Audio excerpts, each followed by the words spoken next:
नमस्कार, VK न्यूजमध्ये सर्वांचं स्वागत आहे.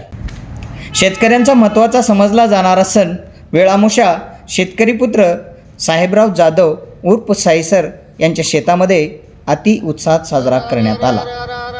यावेळी शेतामधील पांडवाची पूजा करण्यात आली.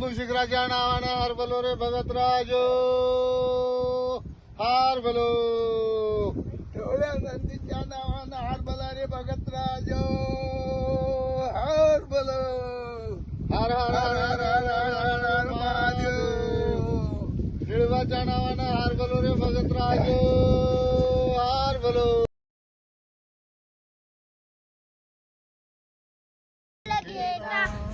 यावेळी इष्टमित्रासह वनभोजनाचा आनंद घेण्यात आला.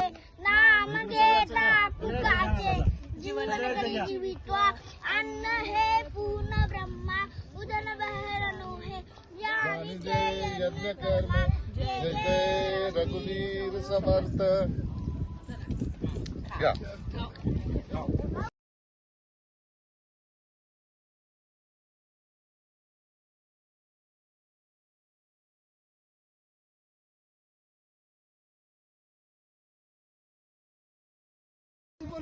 आज वेळामुषा हा शेतकऱ्याचा सण आहे.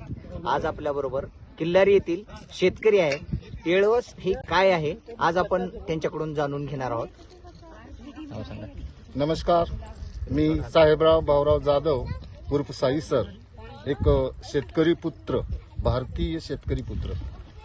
आज वेळामुषा हा सण म्हणजे शेतकऱ्यांचा अस्मितेचा सण असतो. हा सण म्हणजे शेतकऱ्यांच्या जीवनामध्ये खूप महत्वाचा असतो, कारण या काळ्या मातीचं काहीतरी देणं लागतंय आणि या काळ्या मातीची ओटी भरावं लागतं, म्हणून वेळामुषा हा सण केला जातो. हा सण करताना या रानामध्ये जे वेगवेगळ्या प्रकारचे भाज्या पिकतात, फळं पिकतात, काही जे भाजीपाला, काही आपल्या तुरीच्या शेंगा म्हणा, वटाणे म्हणा, गाजर म्हणा, सर्व ह्या भाज्या एकत्र करून त्याची एक भाजी तयार केली जाते आणि त्या सणामध्ये त्याला भज्जी हा प्रकार म्हणला जातो. आणि शेतकऱ्यांचं आणि सर्व पाहुणे रावळ्यांचं महत्वाचा आवडतीचा पदार्थ म्हणजे आंबील. आंबील हा आपल्या दहीचं घुसळून ताक करून ते आंबील बनवलं जातं आणि ते खूप खूप खूप चवीने पीत असतात लोक.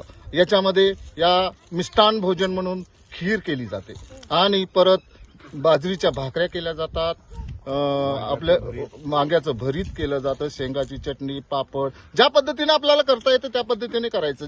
ज्या प्रकारच्या भाज्या करू वाटेल त्या प्रकारच्या भाज्या, पण महत्वाचं म्हणजे बाजरीचे उंडे, भाकरी, आंबील आणि खीर हा महत्वाचा सण असतो. आणि ह्या सणानिमित्त आपण पाची पांडवाची पूजा करतो. आणि हे पाची पांडव ज्या वेळेस वनवास भोगून आले होते त्यावेळेस हा सण साजरा केला होता.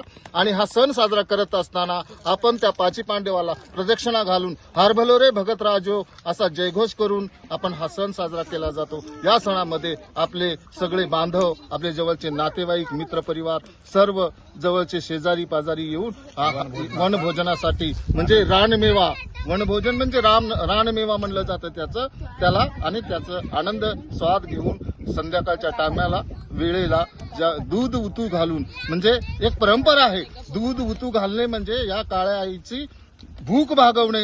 आणि कुठल्या देशामध्ये किती प्रकाराचा पीक झालं ते दूध उतू घातल्यावर कळतं, असं एक भावना आहे, एक कल्पना आहे, एक त्यांचा विश्वास आहे. अशा प्रकारच्या ह्या काळ्या मातीची ओटी भरून हा शेतकरी राजा आनंदाने सण साजरा करून संध्याकाळी ही वेळामावस्याचा सण आनंदाने ज्याच्या त्याच्या घरी परत असतात. जय हिंद, जय भारत. नमस्कार, मी उर्फ साईसर, साहेबराव जाधव साईसर.